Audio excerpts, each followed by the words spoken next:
Pues nos queda ya muy poquito para llegar a ese Día Mundial del Agua, un día muy importante para todo el mundo, pero bueno, en especial también hoy queríamos acercarnos hasta la Fundación Pedro Navalpotro, y Javier Gil, el director de la Fundación, pues nos acompaña también en esta tarde. ¿Qué tal? Muy buenas tardes. Muchas gracias por atendernos en vuestra casa. Gracias a vosotros y buenas tardes. Bueno, en primer lugar, también, Javier, tenemos que hablar del Día Mundial del Agua. Es muy importante, como decíamos, pero sobre todo ha sido también uno de los ejes centrales que ha tenido siempre para la Fundación. Y no estamos hablando de ni hace un año, ni hace 5, ni hace 10. Estamos hablando ya de unos cuantos más. Sí, el año que viene creo que hacemos ya 20 años de trabajos y de proyectos para el tercer mundo, sobre todo África y Sudamérica. Y bueno, pues estamos muy contentos y con muchas ganas de seguir haciendo y favoreciendo a tantísima gente que necesita este recurso tan importante como es el agua. Nos estará viendo mucha gente diciendo, bueno, pues alrededor tenemos también una pequeña muestra de los diferentes proyectos. Y estábamos antes de empezar la entrevista ojeando un poquito todos y me comentaba Javier que dice, mira, por aquí tenemos el primero que hicimos. Sí, el primer proyecto que, bueno, fue una exposición que hubo en la DESA, patrocinada por Cruz Roja, con el que hemos colaborado también en varios proyectos. Y bueno, ya arrancó todo y a partir de ahí pues son ya 19 años haciendo un montón de proyectos para mucha gente necesitada, porque es muchísima la gente que necesita el acceso a agua potable que no lo tiene, claro. ¿Cómo recordáis ese primer proyecto? Pues tampoco sabíamos muy bien lo que nos íbamos a encontrar, qué es lo que íbamos a hacer, qué repercusión iba a tener lo que íbamos a hacer con la gente necesitada. Y bueno, la verdad es que ha sido muy gratificante y la verdad es que nos anima a seguir haciéndolo. ¿Qué fue lo que dio el primer paso? Decir, bueno, creo que tenemos que hacer algo, creo que tenemos que salir adelante y ver que en aquellos sitios donde hay esa necesidad tan primordial como es el agua, que ahora precisamente también nos estamos dando mucha cuenta en los últimos años también, aquí por ejemplo en España, primer mundo en este caso, con sequías, con lo que produce cuando viene en exceso, con todo lo que está cayendo ahora en los embalses, pero en aquellos sitios en los que no, ¿qué es lo que animó a la Fundación? Bueno, Pedro, yo creo que lo tenía claro, Pedro y Carmen, que son los fundadores, presidente y presidenta de la Fundación, lo tenían muy claro que cuando él se jubilara o dejase sus negocios relacionados con el agua, pues que quería hacer algo pues para devolver a la sociedad lo que la sociedad le había dado a él y lo quería hacer a través de esta Fundación y bueno, modestamente creemos que lo estamos consiguiendo. Y poco a poco, como hemos dicho, hemos ido llegando hasta este punto y creciendo en diferentes proyectos que, bueno, han pasado por muchísimos países, ¿verdad? Sí, creo que la Fundación hemos colaborado en proyectos alrededor de 15 países, unos 60.000 personas ya directamente favorecidas por las actuaciones en el agua, más de 100.000 indirectamente, actuaciones en hospitales, en escuelas fundamentalmente, y bueno, nos llena de mucho orgullo y además el reconocimiento de las personas que están allí de las labores que hemos hecho con ellos. Claro, porque llegar a un sitio, a un pueblo y decir, bueno, nosotros venimos, queremos hacer un proyecto, hablamos con vosotros, ¿cómo se fragua todo eso?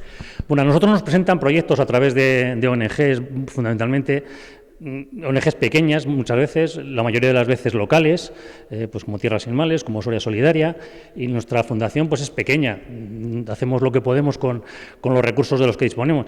Y bueno, son pequeñas actuaciones, pero que favorecen a muchísima gente.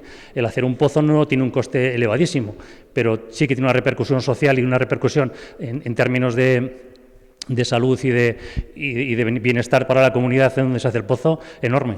Entonces, no es necesario tampoco disponer de grandes recursos ni de grandes proyectos como puedan tener las grandes ONGs como UNICEF o como Cruz Roja, sino que, bueno, en la medida de nuestras posibilidades, pues hacemos proyectos más pequeños que tenemos controlados a través de ONGs también pequeñas y, bueno, entre todos vamos haciendo. Es que, claro, Javier, proyectos pequeños, pero cuando has dicho la cifra 60.000 personas... Ojo que se dice pronto. Bueno, lo que pasa es que llevamos ya muchos años y pues cerca de 200 actuaciones en todo el mundo, y no solo relacionadas con el agua, también con el Banco de Alimentos, colaboraciones con UNICEF, con Cruz Roja, con Manos Unidas. Son muchos años y son muchos proyectos cada año, claro. Decías pozos, por ejemplo, pero ¿qué infraestructuras hidráulicas promovéis? Sobre todo, y últimamente lo que se hacen son bombas con bombas solares y se mantienen con energía solar. Y lo que sí que hacemos es colaborar con ONGs locales o con asociaciones locales que forman además a los propios usuarios sobre la manera en que tienen que utilizar los pozos, y son ellos mismos los que los cuidan, porque claro, no tiene ningún sentido hacer un pozo que al día siguiente va a estar destrozado o se lo va a llevar el señor de turno. No. Entonces los proyectos que hacemos, intentamos que sean la gente de allí los que los hace y la gente de allí los que los cuide. Entonces es la manera de garantizarnos que eso va a permanecer en el tiempo. Porque si además lo cuidan ellos, lo sienten como propio y lo cuidarán mejor. Claro. Aparte del servicio que les da, pero bueno, siempre hay algún desalmado que dice, bueno, esta gente se está beneficiando, pero nosotros, a mí me interesa más llevármelo para mí o simplemente destrozarlo, no.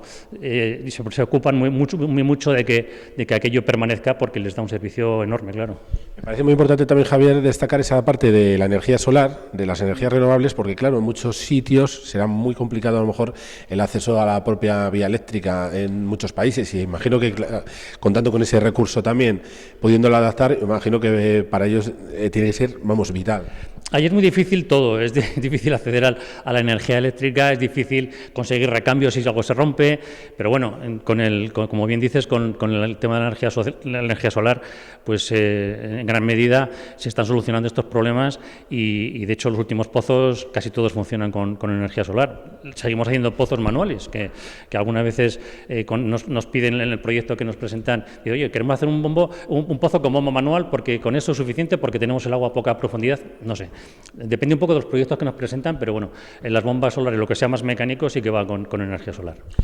La frase "el agua es vida" parece muchas veces que es una sentencia, pero que también, si uno empieza a analizar ya no solo los proyectos, sino la repercusión social que tienen en ellos, la verdad es que coge una dimensión muy grande, desde la propia sanidad de cada uno de esos pueblos a los que se le da agua potable, hasta la educación, que me contabais también fuera de cámara, que lo importante que es el agua para poder asentar a niñas y niños en las escuelas. Vamos a explicarlo por qué. Sí, eso es. Vamos a ver, nosotros los proyectos que hacemos, casi todos los pozos que se hacen, aparte de dar servicio a la comunidad donde se hace el pozo, procuramos que estén en escuelas o en hospitales, para abastecer de agua al hospital y para abastecer de saneamiento a la escuela o al hospital de que se trate, para que las niñas y los niños puedan tener sus letrinas diferenciadas, ambos puedan utilizarlas y ambos pueden ir a la escuela. Hay muchos países en los que las letrinas están únicas y exclusivamente para los varones, con lo cual las chicas no pueden ir, no van a la escuela y además son las encargadas de ir a recoger el agua, pues que está a 1 kilómetro o 2 kilómetros o donde se encuentre el pozo más cercano. Entonces, desde ese punto de vista también parece una cosa que no tendría, en principio no pensarías en ella, pero el hacer un pozo también favorece muchísimo la igualdad, claro. La igualdad, como decíamos, también la educación e incluso la reducción de la mortandad.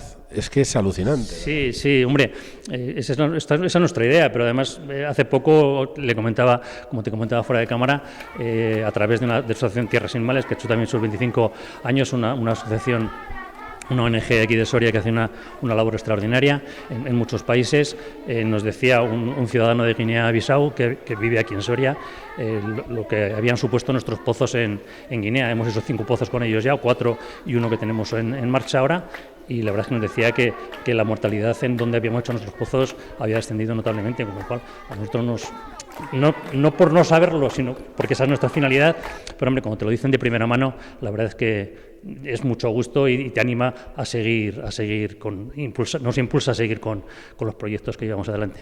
Javier, imagino que como todo, pues habrá dificultades, habrá trabas muchas veces, habrá complicaciones, pero cuando se ve el resultado, cuando llegan precisamente esas noticias, cuando se hace ese seguimiento a posteriori, imagino que lo que compensa lo bien que duerme uno, imagino, ¿verdad? Sí, claro. Esa es la finalidad, por eso intentamos coger proyectos que abarquemos, es decir, proyectos que controlemos desde un principio. No nos interesa colaborar en un proyecto de 100.000 euros en los que nosotros aportemos 3.000, porque no controlamos el proyecto y no sabemos qué es lo que se va a hacer con nuestro dinero y no sabemos cuál va a ser el resultado. Entonces preferimos ir a proyectos más pequeños que controlamos desde un principio y que controlamos el resultado final. Somos un poco, en ese sentido, exigentes en cuanto a las condiciones que le ponemos a las ONGs con las cuales colaboramos, pero creo que al final ellos están contentos y nosotros también, y los beneficiarios de nuestros proyectos, pues muchísimo más, claro. Estamos en unos proyectos también que imagino que estaremos rematando, los que hemos terminado también hace poquito, pero claro, la maquinaria de la Fundación es constante y en ese sentido imagino que también pues ya estamos pensando en los siguientes. ¿Cómo han ido los últimos trabajos? ¿Dónde han sido y qué es lo que vamos a tener? Sí, como bien dices, la maquinaria no para. Nosotros vamos recibiendo proyectos a lo largo del año y luego cuando se celebran los patronatos, pues son los patronos los que eligen los proyectos más adecuados o los que más se ajustan a nuestros fines o los que económicamente podemos acceder o tienen más beneficiarios. Bueno, los que vemos con mayor posibilidad de que sean un buen proyecto, ¿no? Y bueno, pues una vez que seguimos con él adelante, pues lo vamos haciendo el seguimiento, pedimos documentación previa, durante y una vez que está terminado. Y la verdad es que en todos estos años la justificación de las ejecuciones de las obras ha mejorado mucho, porque antes nos mandaban las fotografías y ahora ya nos mandan vídeos de cómo va evolucionando la obra. Ahora cualquiera con un teléfono pues te puede sacar un vídeo de cómo están. Y bueno, pues dificultades, pues nosotros menos, la gente que está ahí a pie de obra, pues mucho más, porque hay países como Haití en los que es difícil incluso entrar, porque tienen que entrar material desde República Dominicana, las relaciones no son buenas. Hay otros países como en Guinea, ahora por época de lluvia se ha retrasado el proyecto que te decía de tierras sin males, perdona. Y bueno, pues dificultades, claro que hay en esos países, siempre se van a encontrar dificultades. Pero bueno, la verdad es que la gente que está allí y la gente que está trabajando sobre el terreno son estupendos y los sortean todos y al final consiguen llevarlos adelante. Claro, estaba pensando precisamente algo que decías por ejemplo, Haití, que hay países en los que las circunstancias, ya no digamos políticas, sino sociales, precisamente Haití, con todo lo que ha sufrido y luego la reestructuración que ha llegado a tener, y que incluso pues, nos han llegado también noticias de que bueno, pues la situación es muy muy complicada para vivir a día de hoy, incluso por la propia sociedad como está. El llegar a determinados países, imagino que también son trabas con las que uno a lo mejor no cuenta en ese proyecto al principio, ¿no? Sí, hay proyectos a los que damos luz verde, digamos, por decirlo de alguna manera, nos parecen bien y luego nos llaman y nos dicen, mira, es que no hemos podido llevarla adelante pues porque ha surgido una guerra o porque se han levantado en armas contra y no podemos llevarlos adelante. Entonces pues los cancelamos y buscamos otros. Procuramos evitar países conflictivos que ya de por sí lo pueden ser, entonces ahí no actuamos porque nuestra finalidad es que el proyecto salga adelante y que pueda llegar a término. Si al final damos luz verde a un proyecto que no se va a poder ejecutar, pues es perder el tiempo y perder los recursos que se destinan a ese proyecto, claro. Una lástima, pero la seguridad, claro, pues hay que darle ante todo. Así es. ¿Y los próximos proyectos que tenemos por delante, en qué sitios van a ser? ¿Qué vamos a hacer? Pues tenemos previsto el patronato ahora en junio y bueno, creo que tenemos para aprobar uno en Kenia y otro en Zimbabue, a través de Manos Unidas. Este último es un poco más ambicioso que los demás, digamos que son más beneficiarios y un proyecto un poco más ambicioso, que se nos dispara un poco desde el punto de vista económico, pero bueno, yo creo que, lo comentaba antes con Sergio, lo vamos a acometer porque la verdad es que es bastante goloso para nosotros y lo llevaremos adelante. Pues es también un pozo que va a abastecer tanto a una escuela como a un centro de día, y va a dar servicio a muchísimos de los beneficiarios, van a ser muchos de este pozo. Entonces, una comunidad bastante grande, imagino. Sí, eso es, sí. Claro, pues como decimos también, la importancia muchas veces que le damos en el primer mundo del agua, imagino que allí bastante más. Y claro, como decimos, un día al que imagino que hay que sumarse y que también toda la colaboración que se puede hacer en este tipo de proyectos siempre es buena. O sea, que imagino que también, como siempre, abiertos a que todo aquel que quiera colaborar, ¿verdad?, pues lo puede hacer, ¿no? Por supuesto, nosotros cualquier colaboración que reciba la Fundación será bien recibida. Hasta ahora, pues bueno, todos los proyectos han financiado con cargo a los fondos de los fundadores, de Pedro y Carmen. Y bueno, cualquier aportación será bienvenida y será utilizada y quien la haga pues será informado del destino de su aportación, por supuesto. Hasta ahora no hemos recibido absolutamente nada, todo lo que se ha hecho ha sido gracias a la generosidad de los fundadores y bueno, pues de momento seguiremos así. Si conseguimos más recursos, si conseguimos más fondos, pues estos proyectos pueden ser más y mejores o más grandes. Podemos pasar de 60.000 a 120.000 tranquilamente, ¿verdad? Por nosotros no va a quedar, desde luego. Pues Javier, la verdad que ha sido un placer el poder estar contigo compartiendo un poquito más y también pues de esta exposición en la que bueno pues nos encontramos hoy aquí en la Fundación para que bueno pues la gente también pueda conocer esos proyectos, ¿verdad? Pues sí, es importante porque nosotros no lo hacemos para que la gente lo vea, pero bueno, para que no lo reconozca, pero bueno, sí que yo creo que es importante que la gente sepa que aquí hay una fundación en Soria que bueno, que está haciendo muchísimas cosas bien en otros países y que en muchos países está Soria y está Almazán, que en todos ellos se pone la placa de la fundación en todos los pozos que hacemos y bueno, que Soria está por el mundo y está haciendo cosas muy bien por el mundo, no solo nosotros, sino otras asociaciones, otras ONGs de aquí de Soria, que están haciendo las cosas muy bien. Javier Gil, la verdad es que un placer, muchísimas gracias, enhorabuena por el trabajo. No, a vosotros y seguiremos trabajando con ello.